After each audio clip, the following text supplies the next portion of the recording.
Capítulo 22. As últimas palavras do Capitão Nemo. As escotilhas foram fechadas diante da visão assustadora, mas a luz não voltará ao salão. Apenas trevas e silêncio no interior do Nautilus, que deixava aquela região desolada, a 300 metros sob as águas, com rapidez prodigiosa. Para onde ia? Norte ou sul? Para onde fugia Nemo após sua terrível represália? Eu voltará ao meu quarto, onde Nell e Conselho esperavam em silêncio. Sentia um horror incoercível pelo Capitão Nemo. Independentemente do que ele tivesse sofrido por parte dos homens, não tinha o direito de puni-los daquela forma. Fizera de mim, se não cúmplice, pelo menos testemunha de sua vingança. Passará dos limites. Às 11 horas, a claridade elétrica voltou. Fui até o salão. E estava deserto. Consultei os diversos instrumentos. O Nautilus corria para o norte a uma velocidade de 25 milhas horárias, ora na superfície, ora 9 metros abaixo. Determinada nossa posição no mapa, constatei que passávamos ao largo da Mancha e que rumávamos, de forma vertiginosamente acelerada, na direção dos mares boreais. Naquela carreira sem limites, mal pude estudar os tubarões de focinho comprido, os tubarões martelo e os patas roxas que frequentam essas águas.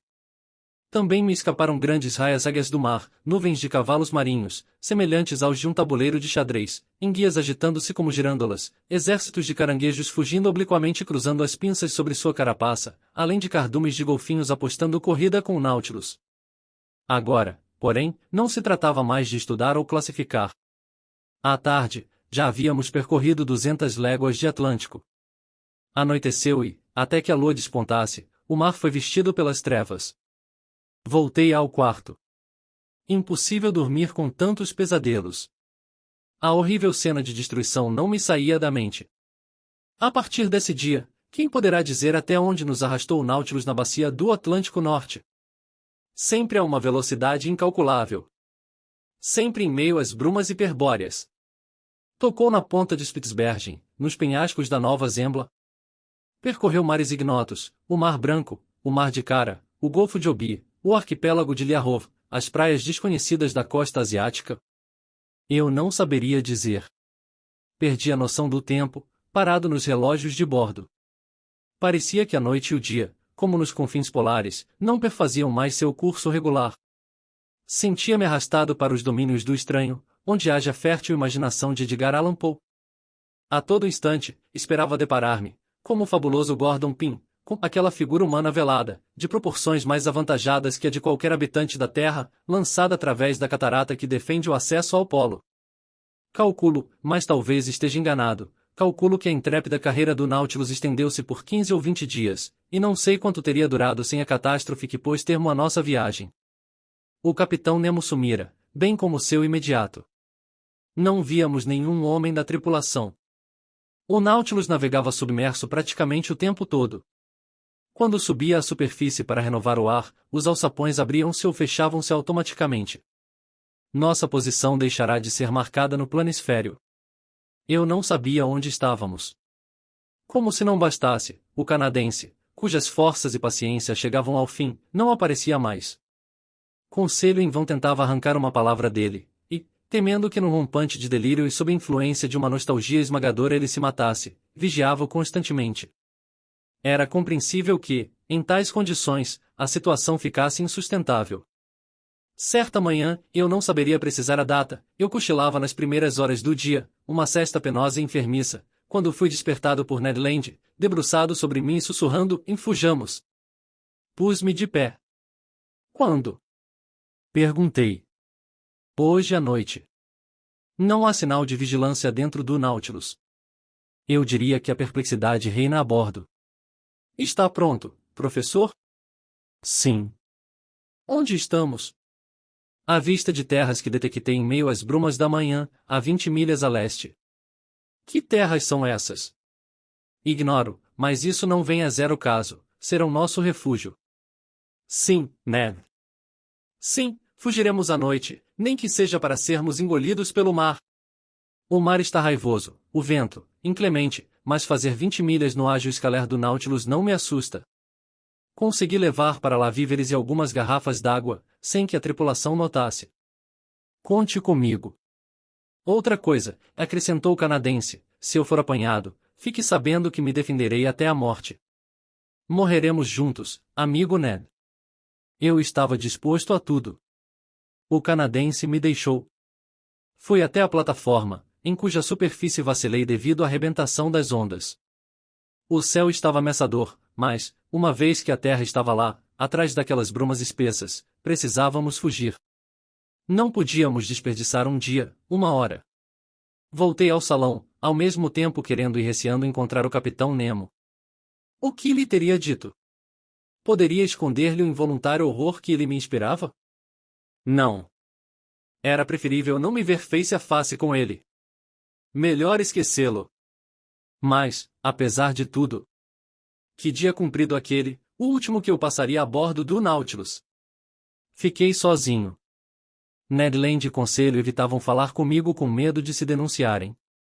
Às 6 horas, embora sem fome e a despeito da indisposição, obriguei-me a comer, de modo a não ficar enfraquecido. Às 6h30, Ned Land adentrou o quarto e me comunicou, e não nos veremos antes de nossa partida. Às 10 horas, a lua ainda não terá nascido. Temos de aproveitar a escuridão. Vá para o escaler, onde Conselho e eu ficaremos à sua espera. Sem me haver dado tempo de responder, o canadense saiu. Quis verificar o curso do Nautilus e voltei ao salão. Corríamos para nordeste a toda velocidade, 50 metros abaixo da superfície. Lancei um último olhar para as maravilhas da natureza, para as obras de arte acumuladas no museu, para a coleção inigualável, destinada a perecer um dia no fundo dos mares junto com seu curador. Quis deixar gravada na memória uma impressão suprema. Assim permaneci durante 1 hora, banhado pelos eflúvios do teto luminoso e passando em revista aquele tesouro resplandecente em suas vitrines. Em seguida, voltei ao quarto. Ali, vesti trajes apropriados. Reuni meus apontamentos e os guardei cuidadosamente junto ao corpo. Perdi o controle das batidas do coração. A ansiedade e a agitação decerto me teriam traído aos olhos do capitão Nemo. O que fazia ele nesse exato momento? Escutei a porta de seu quarto. Ouvi um rumor de passos. Nemo estava lá. Não se deitara. A cada movimento seu, eu julgava que surgiria à minha frente para indagar os motivos de minha fuga. Presa de constantes sobressaltos, minha imaginação só fazia agravá-los. A sensação tornou-se tão aflitiva que me perguntei se não era preferível entrar no quarto do capitão, encará-lo, desafiá-lo no gesto e no olhar. Era uma ideia de louco. Felizmente, controlei tais impulsos. Meus nervos foram se acalmando, mas, com o cérebro superexcitado, repassei num átimo toda a minha existência a bordo do Nautilus, todos os incidentes felizes ou infaustos que haviam perpassado, em meu desgarramento da Abraham Lincoln, as caçadas submarinas, o Estreito de Torres, os selvagens da Papuásia, o encalhe, o cemitério de Coral, a travessia de Suez, a ilha de Santorim, o mergulhador cretense, a Baía de Vigo, a Atlântida, a Banquisa, o Polo Sul, a prisão nos blocos de gelo, a Batalha dos Polvos, a tempestade da corrente do Golfo, o Vingador, e aquela cena medonha do navio afundado junto com a tripulação. Todos esses acontecimentos desfilaram ante meus olhos, como pano de fundo de um cenário teatral. O capitão Nemo crescia então desmesuradamente naquele contexto extravagante. Seu tipo se acentuava e ganhava proporções sobre-humanas. Não era mais meu semelhante, e sim o homem das águas, o gênio dos mares. Às 9h30 da noite, eu segurava a cabeça nas 2 mãos para impedi-la de explodir. Fechava os olhos. E evitava pensar. 30 horas de espera ainda. 30 horas de um pesadelo capaz de enlouquecer. Naquele instante, percebi vagos acordes de órgão, uma harmonia triste sob um canto indefinível, lamentos de uma alma disposta a romper com os laços terrenos. Escutei simultaneamente com todos os sentidos, mal respirando, mergulhado como o capitão Nemo nos êxtases musicais que o arrastavam para fora dos limites deste mundo. Aterrou-me um pensamento súbito. O capitão Nemo havia deixado o quarto em direção ao salão, o qual, para fugir, eu teria de atravessar. Ali o veria pela última vez, e ele me veria, e talvez me interpelasse. Bastava um gesto seu para me aniquilar, uma palavra sua para me prender a bordo. Eram quase 10 horas. Chegará o momento de deixar meu quarto e juntar-me aos companheiros. Ainda que o capitão Nemo se interpusesse no caminho, eu não poderia hesitar. Empurrei a porta com precaução e, não obstante, pareceu-me que ela rangeu sonoramente ao abrir. Rangido que talvez só existisse em minha imaginação. Avancei rastejando através das coxias escuras do Nautilus, detendo-me a cada passo a fim de estabilizar as batidas do coração. Cheguei à porta angular do salão. Abri-a lentamente. O salão achava-se mergulhado na escuridão profunda. Os acordes do órgão ressoavam debilmente. Lá estava o Capitão Nemo, sem me ver. Julgo inclusive que não me veria nem se tudo estivesse iluminado, de tal forma seu êxtase o absorvia por inteiro. Arrastei-me sobre o tapete, evitando qualquer esbarrão cujo barulho pudesse trair minha presença. Precisei de 5 minutos para alcançar a porta que dava para a biblioteca. Estava prestes a abri-la, quando um suspiro do Capitão Nemo pregou-me no lugar. Compreendi que se levantava. Cheguei a percebê-lo, pois algumas prateleiras da estante iluminada vazavam para o salão. Ele veio em minha direção, braços cruzados, silencioso, mas deslizando que caminhando, como um espectro. Seu peito opresso saltava com os soluços. E ouvi-o murmurar estas palavras, as últimas que vergastaram meus ouvidos, em Deus Todo-Poderoso. Basta. Basta. Seria a confissão do remorso que assim escapava da consciência daquele homem? Fora de mim, corri para a biblioteca. Desci a escada central e, atravessando a coxia superior, cheguei ao escaler, por cuja abertura, que já dera passagem aos meus 2 companheiros, esgueirei-me. Vamos! Vamos! Gritei. Avante! Respondeu o canadense. O vão descerrado no aço do Nautilus foi previamente fechado e vedado com o auxílio de uma chave inglesa que Ned Land arranjara.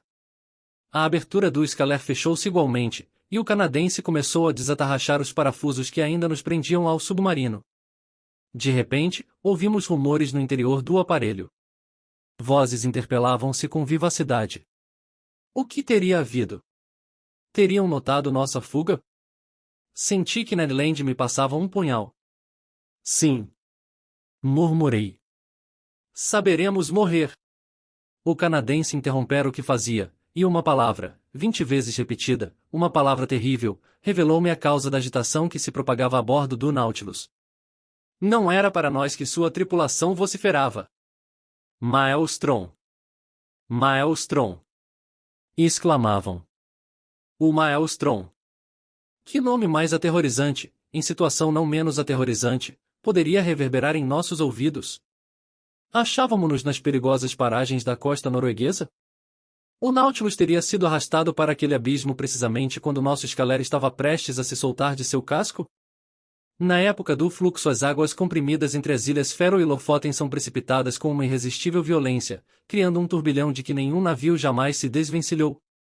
De todos os pontos do horizonte acorrem ondas monstruosas, as quais formam um abismo muito bem alcunhado de umbigo do oceano, cuja força de atração estende-se até uma distância de 15 quilômetros.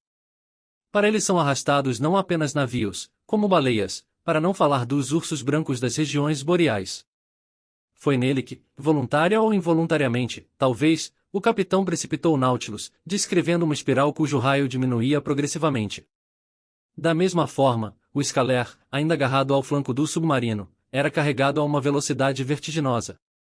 Senti a tontura doentia que sucede a um movimento giratório excessivamente prolongado. Estávamos apavorados, as portas do horror, a circulação suspensa, o sistema nervoso aniquilado, atravessados por calafrios, gelados como os suores da agonia. E que estrondo em torno de nosso franzino escaler! Que zunidos, repetidos em eco a uma distância de várias milhas!